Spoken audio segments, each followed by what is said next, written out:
Hello friends, in this video I will show how to enable Hypervisor platform on Windows 11. So this is the simple and basic way to enable and turn on Hypervisor.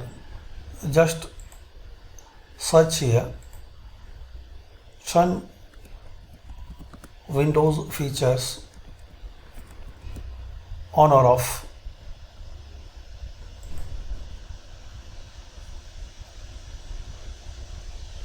Now here scroll down and find out Windows Hypervisor platform.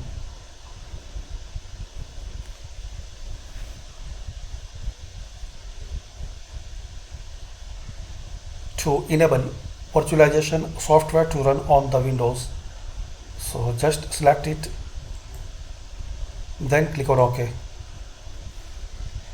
Now guys, just you have to wait for a few seconds.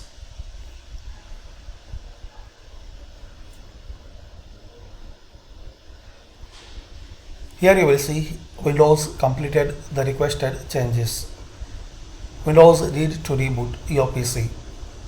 So just you have to restart your system.